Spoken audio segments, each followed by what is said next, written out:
كل ما اروح الاردن بحب جمهور الاردن اكتر واكتر يعني.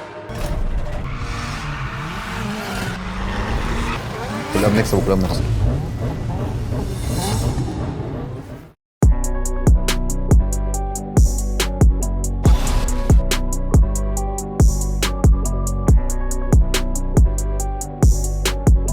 رحنا الأردن من 4 أيام متهيألي يوم 23. لا جمهور الاردن بيتفاعل معانا قوي وفاهم في الرياضه وبيعرف يحكم في السباق يعني شوافين يعني هيبقى عارف مين بيسوق ومين ما بيسوقش يعني مش رايح كده فور فن وخلاص يعني. اول سباق ليا بره مصر ومحتاج ان انا اثبت نفسي وكمان ان انا واحد جديد لسه داخل التيم معاهم فمحتاج ان انا اظهر بصوره كويسه.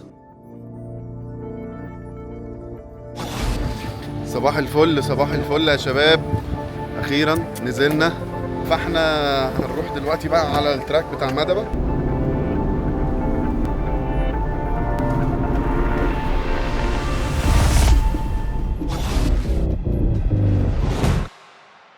بصوا العربيات وصلت، دي عربيه كريم ودي عربيه رمزي السيلفيا. العربيه دي ما نزلتش مصر قبل كده، دي عادي كريم بيلعب بيها في مصر. في عربيات كتير بتجهز للتمرين، ان شاء الله هيبقى يوم حلو. يلا يا كريم هنعمل ايه؟ هنجرب بقى العربيه نشوف السيت اب اللي احنا عملناه في مصر ده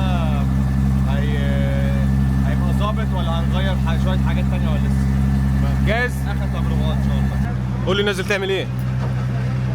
يا باشا نجرب العربية بكل حاجة في راكبة فيها جديدة ونشوف هل الحرارة، لأن العربية كانت بتسخن السباق اللي فات، نشوف هل مشكلة الحرارة اتحلت والموتور الجديد خلى العربية أقوى ولا لأ.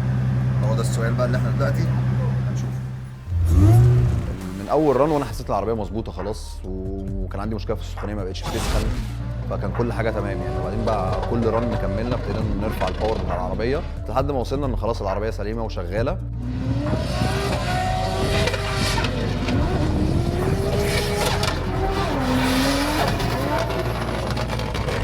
حصل لنا مشكله بس يوميها في حاجه اسمها ويست جيت، باظت صلحناها في التراك يوميها وجهزنا العربيه للسباق تاني يوم. دايس زياده؟ حد حاسس انه دايس زياده؟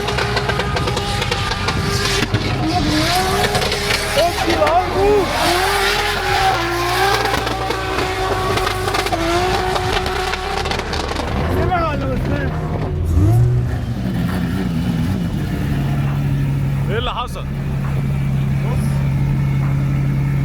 العربيه اسرع بكتير، الموتور بتاعه اسرع بكتير من اللي فات، بس المشكله ان عنده بريك زياده قدام، يعني الكاوتش اللي قدام ماسك زياده في الارض.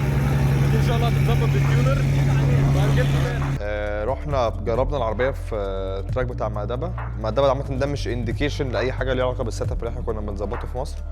هو مأدبة بس ده اتاكد ان كل حاجه ميكانيكلي شغاله مظبوط، ما عندناش اي اعطال. لو في اي مشكله هتبان بنخليها تبان هناك علشان ما نروحش في السباق ونتفاجئ هناك يعني. بس ففي مأدبة كل حاجه كانت ماشيه كويس جدا، وانا كنت مبسوط بالعربيه وعبده كان معايا مبسوط بالعربيه وكل حاجه كانت تمام. دلوقتي طرشوبي نازل يجرب عربيته. كانت العربيه تمام الحمد لله وكل حاجه.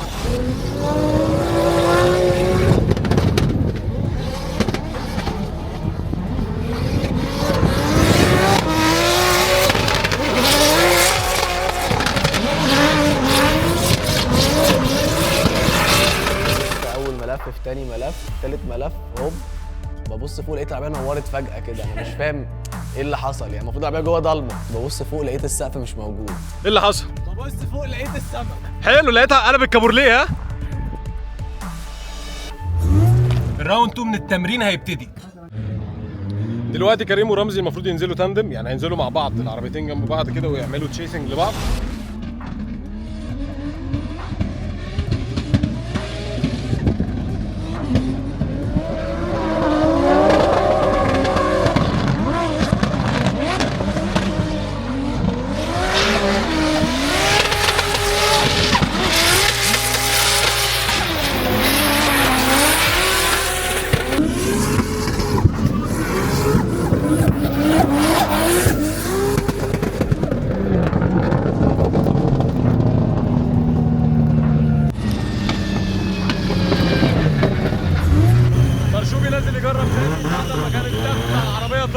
لسه بنزل ابص تاني لقيت نفسي العربيه بتلف مني وقامت داخله بيا في الرمل هناك.